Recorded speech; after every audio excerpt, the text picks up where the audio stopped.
이 시간 다 함께 오신 말씀은 신약성경 히브리서 10장 37절과 38절 두 절의 말씀을 보도록 하겠습니다. 히브리서 10장 37절 38절. 제가 이 성경은 신약성경 364면 365면 이쯤에 있습니다. 히브리서 10장 37절 38절 두 절의 말씀을 다 같이 한 목소리로 함께 봉독하도록 하겠습니다. 히브리서 10장 37절에서 38절까지 말씀 같이 읽습니다. 시작. 잠시 잠깐 후면 오실 이가 오시리니 지체하지 아니하시리라. 나의 의인은 믿음으로 말미암아 살리라. 또한 뒤로 물러가면 내 마음이 그를 기뻐하지 아니하리라 하셨느니라. 아멘. 찬양하는데 그런 경험, 간증 하나 간단하게 하고 말씀 보도록 하겠습니다. 제가 정확하게 30년 좀 더 된 일 같습니다. 그때가 바야흐로 여기 언덕로에 있었던 교회 그 중고등부를 다닐 때 일인데요.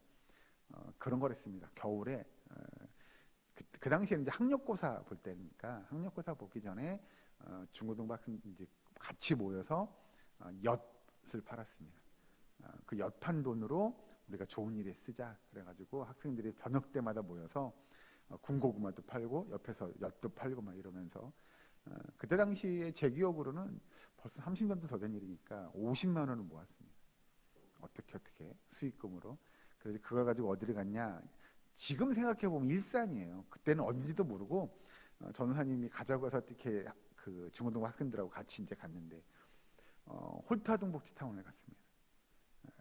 정말 저는 문화 충격이었어요. 그 당시에 이제 정신지체를 갖고 있는 많은, 저보다 제가 그때 이제 중학생 뭐 고등학생만 올라가 이때쯤이어서 저보다 누나고 형인 사람들이 저한테 오히려 거꾸로 형, 누나, 뭐 오빠 뭐 이렇게 하고 형 이러던, 가서 봤더니 와, 이건 뭐 가까이 가기도 쉽지 않은 거예요. 그게 근데 한 사람이 잊혀지지 않는데 같이 모여서 이제 그 홀트 아동복지타운에 가서 같이 함께 모여 예배드리고 찬양을 하는데, 기타 치고 막 찬양을 하는데 갑자기 한 명이 저쪽에서 침을 막 이렇게 흘리는데 갑자기 자기 뺨을 막 이렇게 때리는 거예요. 찬양하는데. 깜짝 놀라가지고 저 이상하다고, 저 뒤에 저분 왜 그러냐고 막 자기 뺨을 때린다고. 그랬더니 봤더니 한 손이 이게 부자유한 거예요. 자기의 흥에 겨우면 박수를 못 치니까 어떻게 해요? 자기 뺨을 때리면서 이게 은혜됐다고, 그 당시에는 은혜됐다고 표현하기는 좀 그런데 그 장면이 평생 제 머릿속에 남아 있습니다. 그래서 우리가 찬양할 때 박수 치며 찬양하는 거요, 이것도 은혜인 줄로 어느 순간 생각이 되더라고요. 내가 박수 칠 수 있는 거, 이것도 은혜구나. 그런 생각, 우리 함께 기쁘게 찬양하면서 힘차게 박수 치며 찬양하는데 그때 그 기억이 다시 한번 떠올랐습니다. 오늘 이 시간 우리가 기도하고 또 이따가 다시 찬양하고 기도할 텐데요, 그때 또 정말 하나님의 뜨거운 은혜가 저와 여러분에게 임하기를 주 이름으로 축원합니다. 오늘 말씀 보시죠. 히브리서 10장 37절 38절까지 말씀입니다. 여러분, 예수님께서 이 땅에 오셔서 예수님께서 그 공생의 사역을 하시는 그 내용들을 잘 들어보면 결국 예수님이 하신 모든 사역은 어느 한 곳에 초점이 맞춰져 있습니다. 예수님께서도 말씀하셨고 세례 요한도 이야기했던 내용, 그 내용을 한마디로 정리하면 회개하라, 천국이 가까이 왔느니라 라고 예수님도 외치고 세례 요한도 외쳤죠. 그래서 예수님이 그 모든 말씀들을 증거하고 그 기적과 기사들을 베푸는 그 사역들을 감당하는 그 모든 일들은 결국 예수님이 그 공생의 끝에 어떤 일을 경험하게 될 건지를 이야기하게 하시고, 그 다음에 머지않아 예수님이 이 땅에 다시 올 거다라고 하는 메시지를 예수님을 따르는 많은 제자들에게 남기게 되죠. 그게 사실은 복음의, 제가 볼 땐 정수입니다. 정수. 이 땅에 오신 예수님이 언젠가 부활할 거고, 그 부활하시고 난 이후에 언젠가 다시 오실 것이다. 즉 우리가 이야기하는 재림에 관한 이야기를 예수님께서 하시게 되죠. 그래서 제 개인적으로는 우리가 가지고 있는 교회의 절기들이 있습니다. 예를 들면 성탄절이 있죠. 추수감사절도 있고, 그러나 우리가 가장 중요시하게 또는 어느 것 하나 빼놓지 않을 수 없겠으나 그 중에 조금 더 중요한 절기를 꼽으라고 한다면 저는 부활절을 꼽고 싶습니다. 성탄절도 중요하나 성탄절보다 조금 더 우리에게 부활절이라고 하는 것이 더 중요하지 않을까. 왜냐하면 그 부활절이 없으면 결국 뭐도 없어요? 예수님의 재림도 없는 거죠. 살아서 다시 부활하셔야 다시 오든 말든 할 건데 부활하지 못했어요? 그러면 못 오는 거잖아요. 그러니까 육체적인 부활이 갖고 있는 의미는 굉장히 중요한데 그 부활이 갖고 있는 그 다음에 우리가 중요한 건 재림에 관한 이야기예요.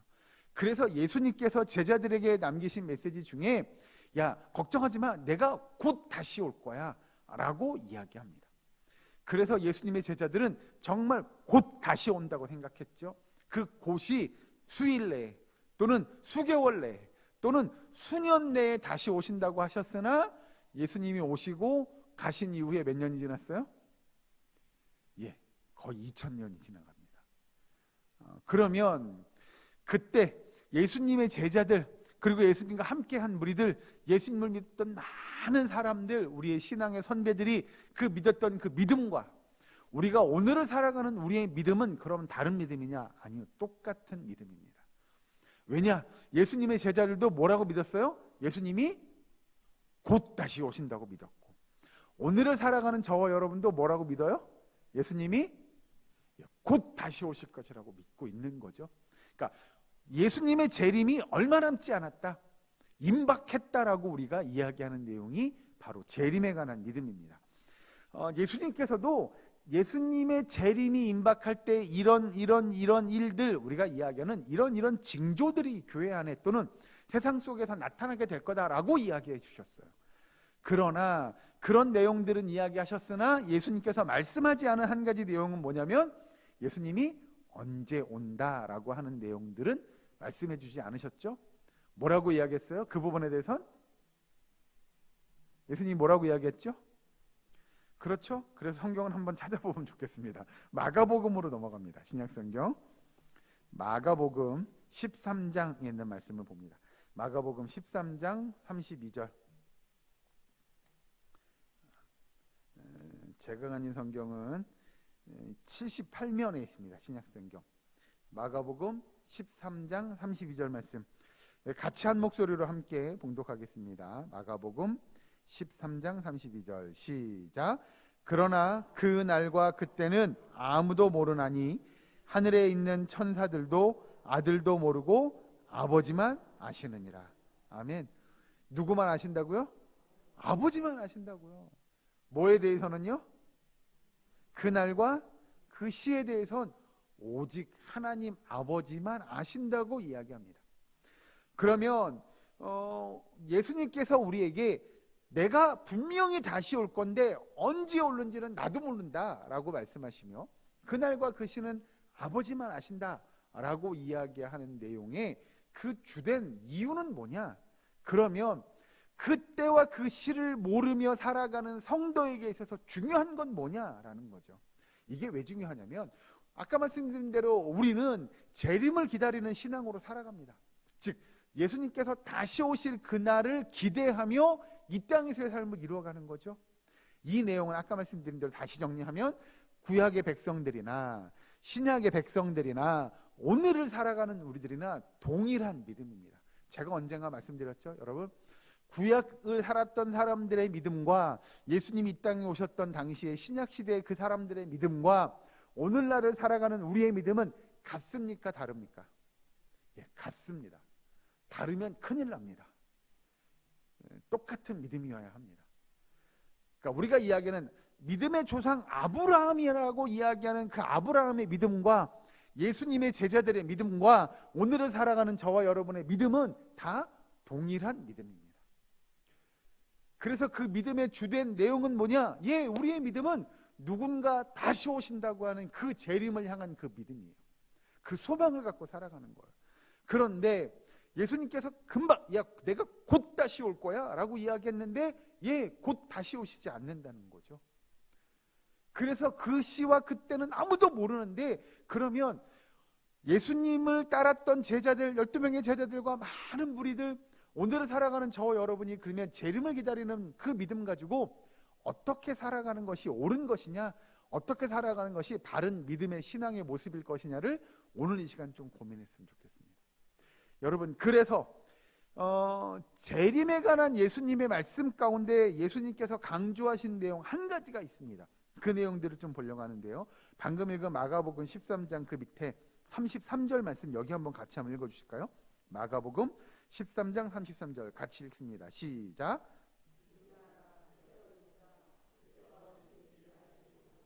아멘. 여기서 중요한 단어가 하나 등장하는데요. 주의해라 라고 이야기하면서 뭐 하고 있으라고요? 깨어 있으라고요. 예수님께서 말씀하시는 내용이죠. 주의해라, 그리고 깨어 있어라. 그리고 또 넘어가서 35절 읽어주시죠. 35절 시작. 그러므로 깨어 있으라. 집 주인이 언제 올는지, 혹 저물 때일는지, 밤중일는지, 닭울 때일는지, 새벽일는지 너희가 알지 못함이라. 아멘. 주인이 언제 올지 모르니 뭐 하고 있으라고요? 깨어 있으라고요. 또 한 군데 37절도 읽어주시죠. 37절 시작. 깨어 있으라. 내가 너희에게 하는 이 말은 모든 사람에게 하는 말이니라 하시니라. 아멘. 제가 여러분들에게 누차 말씀, 저도 강조하는 건데, 성경에서 같은 말이 이렇게 여러 번 반복되면 이건 뭐의 의미라고요? 제가 방금 설명 답을 알려드렸잖아요. 누차 이렇게 반복되면 뭐 하는 거라고요? 강조하는 거라고요. 이 짧은 문장 속에서 예수님께서 계속해서 깨어 있어라, 깨어 있으라, 깨어 있으라 라고 이야기하는 내용은 즉 뭐 하는 거예요? 강조하는 거예요. 그러면 예수님께서 왜 예수님을 따르는 그 제자들에게 깨어 있으라 라고 이야기하겠느냐라는 거예요. 여기서 아까 우리가 힌트를 볼 수 있는 게 35절 보시면, 그러므로 깨어 있으라. 집주인이 언제 올는지, 혹 저물 때일는지, 밤중일는지, 닭울 때일는지, 새벽일는지 너희가 알지 못함이라. 그러니 뭐해 있으라고요? 깨어 있으라고요. 이 내용을 아까 우리가 살펴본 내용과 좀 맞물려 보면, 예수님이 이 땅에 다시 오실 그날이 언제인지, 그 시간이 언제인지 알 수 없으니 뭐 하고 있어야 돼요? 깨어 있어야 돼요. 여러분, 깨어 있는다는 의미를 좀 설명하려면 그런 것 같습니다. 여러분, 군인들 있잖아요. 군인들은 밤에도 다 잠을 자지 않습니다. 뭐 해야 돼요? 깨어 있어야 돼요. 뭐 하니라고요? 근무를 서는 거죠. 무슨 근무냐? 경계 근무입니다. 그러니까 그런 거죠. 적이 언제 쳐들어올지 모르는 거죠. 그죠? 그러니 밤낮으로 뭐 해 있어야 돼요? 깨어서 경계 근무를 서는 거죠. 적이 언제 올지 모르는, 지키는 거잖아요. 그런 의미로 깨어 있어야 하는 거예요. 그뿐만 아니라 또 하나, 우리가 잘 아는 대로 마태복음 25장에 보면 여기 성경에 등장하는 열처녀의 비유 아십니까? 이건 다 아실 줄 믿고 찾아보지 않겠습니다. 지혜로운 열처녀가 아니라 지혜로운 다섯처녀가 등장하죠. 다섯처녀는 뭐예요? 기름을, 등불을 밝힐 수 있는 기름을 준비해서 뭐 하고 있어요? 깨어 있는 거죠. 누가 올지 몰라요? 누가 온다고 그랬어요? 신랑이 온다고요. 근데 그 신랑이 언제 올지 모르는 거죠. 그 우매한 다섯처녀는 뭘 준비하지 않아요? 기름을 준비하지 않아요. 그래서 신랑이 올 때 신랑을 맞이하지 못하죠. 왜요? 준비가 안 됐어요. 그러니까 뭐 하고 있었어요? 졸고 있었어요. 신랑이 오는 것도 모르고. 그래서 예수님은 깨어 있으라고, 예수님의 제자들에게 깨어 있으라고 이야기하는 겁니다. 그러면 왜 여기서 우리가 이야기하는 대로 예수님이 깨어 있으라라고 하는 게 그러면 중요한 내용이겠냐라고 하는 거죠. 우리가 아는 대로 여러분, 초대교회의 많은 성도들도 예수님이 다시 오실 그 날을 기대하며 살아가게 됩니다. 그러면 우리는 어떠냐라는 거죠. 예수님께서 초대교회 성도들에게 왔다 가신 지 얼마 되지 않았는데 가시면서 내가 곧 다시 올 거야 라고 하는 이야기를 초대교회 성도들이 들었어요. 특히 사도들도 들었어요. 그들은 정말로 예수님이 금방 올 거라고 하는 그 믿음 가지고 살아갔는데, 여러분들에게 묻겠습니다. 여러분들은 어떻습니까? 예수님이 곧 다시 오실 것 같습니까? 그런 거 있잖아요. 예수님이 다시 오셨으면 좋겠습니까? 저도 아멘이고 싶습니다. 그런데 살아가다 보면 그런 거 있잖아요. 내 삶을 이렇게 펼쳐놓고 보니까 예수님께서 지금 오시면 안 될 것 같은, 예수님 지금은 조금 안 될 것 같아요. 조금만 있다 오시면 안 될까요? 제 믿음이 조금 더 자라고요, 제가 조금 더 열심히 봉사하고요, 제가 조금 더 열심히 헌신하고요, 제가 조금 더 주님 보시기에 예 하나님 됐어요, 제가 이제 주님 앞에 제 삶을 쫙 펼쳐놓고 하나님 제가 이렇게 열심히 살았어요 라고 말할 수 있는 그때 예수님이 오시면 안 될까요? 라고 우리는 생각하기 쉽죠. 그런데 여러분, 살아가다 보면 그때가 올까요? 예수님이 오시기에, 예수님이 오셔서 내 삶을 이렇게 쫙 펼쳐놓고 볼 때, 야 잘했다, 칭찬받을 만하네 라고 칭찬받을 수 있을 만한 우리의 삶이 언제쯤이면 가능할까요? 라고 하는 겁니다. 그래서 여러분, 우리가 성경의 표현을 빌린다면 그런 거죠. 우리도 깨어 있어서 그 등불을 준비한 지혜로운 다섯 처녀처럼 그 예수님이 다시 오심을 기대하면서 깨어 있느냐, 잘 준비하고 있느냐, 아니면 그 우매한 다섯 처녀처럼 아이고 안 와, 언제 올지 몰라, 그래서 잠들어 있는 그런 우리의 신앙의 모습일 것이냐라고 하는 겁니다. 성경은 분명히 우리에게 요구합니다. 우리의 삶이 깨어 있어야 할 것을 가르쳐 주죠. 여러분, 오늘 그 본문의 히브리서의 말씀을 다시 보시면, 이제 그 10장 30절 보시면, 잠시 잠깐 후면 오실 이가 오시리니 지체하지 아니하시리라 라고 이야기하는 내용, 그 내용은 저와 여러분에게 공통적으로 있는 믿음일 줄로 믿습니다. 그래서 주님이 곧 다시 오실 것이라고 하는 그 믿음 안에서 우리의 삶을 살아가야 하는데, 그 곧 다시 오신다는 게 내일도 아니고요, 모레도 아니고요, 지금 이 순간 예수님이 임하실 것을 기대하는 마음으로 우리의 삶을 이루어가야 되는 줄로 믿으시기 바랍니다. 그래서 성도의 삶은 한순간도, 순간이 표현이 맞겠죠. 정말 한순간도 우리가 우리의 신앙의 모습들을 내려놓을 수가 없는 겁니다. 나태해지거나 또는 느슨해지거나 또는 우리의 삶이 하나님 보시기에 하나님 저 좀 쉽게요 라고 말할 수 없는 삶이 될 겁니다. 왜요? 내일 당장, 아니 오늘 당장 예수님이 오신다고 하면, 예 하나님 주 예수님 어서 오시옵소서라고 우리가 기쁘게 예수님을 맞이할 수 있는 우리의 신앙의 모습이 항상 갖추어져야 한다고 성경은 가르쳐주고 있기 때문에 그렇습니다. 그걸 성경은 예수님께서 깨어있으라 깨어있으라 깨어있으라 그렇게 강조하고 있는 내용입니다. 38절 보시면, 나의 의인은 믿음으로 말미암아 살리라, 또한 뒤로 물러가면 내 마음이 그를 기뻐하지 아니하리라 하셨느니라 라고 말씀하시죠. 여러분, 그런 거 있지 않습니까? 밤이 깊어지면 깊어질수록 뭐가 가까워져요? 새벽이 가까워지죠. 그죠? 우리가 살아가는 이 시대는 우리가 바라보기에도 정말 세대가 악해요. 정말 시대가 악해요. 성경에서 이야기하는 내용들이 이 시대 가운데 다 드러나고 있어요. 사람들의 생각이 악해져 가고요, 이 시대의 문화요, 세상 사람들의 사고요, 악해져 가지요. 점점 더 성경에서 이야기하는, 예수님께서 말씀하셨던 말세의 징조들이 보여지는 시대가 오늘날의 시대입니다. 그러면 그 우리가 이야기하는 대로 이 징조들이 다 하나씩 두 개씩 다 밝혀져서 지금 우리 눈에, 우리의 삶에 나타나고 있다고 한다면 어떤 날이 멀지 않았어요?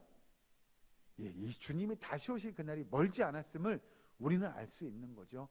그래서 제가 언젠가 그런 말씀 드렸어요. 많은 성경학자들이, 신학자들이 또는 목회자들이 뭐라고 했냐면, 지금 우리가 살아가는 시대가 말세의 시대인데 그 말세의 끝이라고, 그래서 말세지말의 시대라고 그렇게 이야기한다고요. 가면 갈수록 시대가 악해져 가고 성경에서 이야기하는 여러 가지 모습들이 세계 곳곳에서 많은 사람들에게서 등장하고 있다는 거죠. 자, 그런 면에서 본다면 여러분, 오늘날 우리가 살아가는 이 시대, 이 삶의 여러 모습들, 교회 안팎으로 드러나는 여러 모습들이 예수님이 정말 그 재림이 임박했음을 우리에게 나타내주는 여러 가지의 삶의 모습들 또는 사회적인 모습들이 존재한다는 걸 우리가 잊지 말아야 할 것입니다. 그래서 우리가 더 열심히 깨어 있어야 함을 성경은 이야기하는데 38절에 읽은 대로 나의 의인은 믿음으로 말미암아 살리라 라고 이야기합니다. 사실 이 말씀은 우리가 잘 아는 말씀이죠. 이 말씀은 누구에게 먼저 이야기했느냐, 성경을 찾아보고 넘어갑니다. 구약성경으로 넘어가서 하박국서를 봅니다. 하박국서 2장 4절의 말씀. 이 하박국서도 여차하면 휙휙 뒤로 앞으로 넘어갑니다. 잘 보셔야 돼요. 1303년에 있습니다. 구약성경 하박국서 2장 4절에 있는 말씀. 여기도 같이 한 목소리로 봉독하겠습니다. 하박국서 2장 4절 말씀 같이 읽습니다. 시작. 보라, 그의 마음은 교만하며 그 속에서 정직하지 못하나 의인은 그의 믿음으로 말미암아 살리라. 아멘. 예. 이 오늘 읽은 그 히브리서 38장 10장 38절에 나오는 이 내용은 하박국서 2장 4절의 말씀을 인용한 겁니다. 그래서 말씀대로 오직 그의 의인은 그의 믿음으로 말미암아 살 것이다 라고 한 하박국 선지자의 예언을 인용한 내용이죠. 그 내용들을 잘 보면 이런 겁니다. 이 그 하박국서의 내용은 우리가 잘 아는 대로 이스라엘 백성들이 갈대아인에 의해서 어려움을 당할 거예요. 힘든 일을 당할 거예요. 그래서 그 나라가 힘든 일을 겪을 건데 그 패역한 이스라엘을 징계하는데 그 와중에서도 믿음을 끝까지 저버리지 않는 소수의 무리들이 있다는 거죠. 그 무리들을 일컬어서 하박국서에선 의인은 이라고 일컫는 거예요. 그 소수의 신실한 믿음을 갖고 있는 그들은 오직 무엇으로 살아요? 믿음으로 살 것이다 라는 거예요. 여기서 중요한 건 잊어버리시면 안 돼요. 하박국 선지자가 이야기하는 의인은 하나님의 진노의 심판, 그 징계를 피해갈 거야 라는 의미가 아니에요. 예를 들어서요, 이스라엘 백성들이 함께 이렇게 살아가는데 하나님의 진노의 심판이 임했어요. 그 나라 가운데 그 중에 일부분 소수의 무리는 얘 믿음이 너무 좋은 거예요. 그러니 하나님께서 야, 너네들은 저를 비켜봐봐, 내가 너네들은 빼줄게, 너네들은 그 진노의 심판 면하게 해줄게가 아니고요, 예, 그 안에서 같이 심판을 당하는 거예요. 나라가 멸망해요, 예, 같이 그 멸망의 아픔을 맛보는 거예요. 기근이 와요, 예, 같이 기근을 당하는 거예요. 이방민족의 압제가 있어요, 예, 같이 그 압제를 당하는 거예요.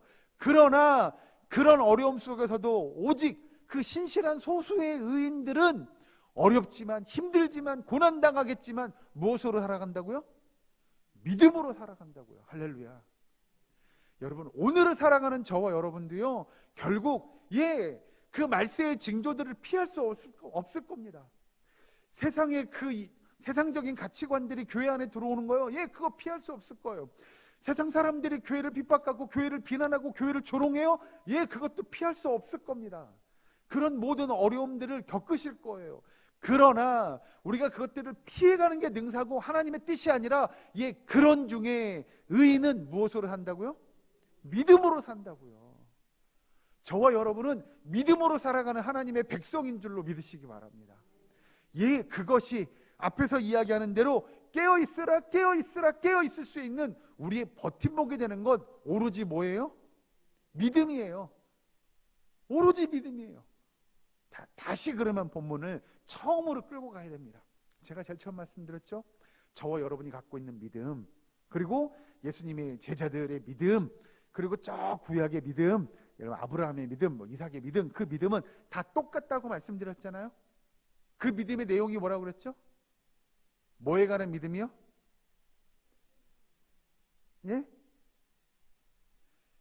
자, 하박국서의 이 내용을 다시 이제 본문도 아까 본 내용대로 우리 본문 말씀에 히브리서 10장 38절에 나의 의인은 믿음으로 말미암아 살리라 라고 이 히브리서에도 기록되어져 있는데, 이 초대교회 성도들도 결국은 깨어있으라, 깨어있으라, 깨어있으라 한 그 말씀 믿고 그들의 믿음 안에서 살아가는 건데, 그들의 믿음은 동일하다고 그랬어요.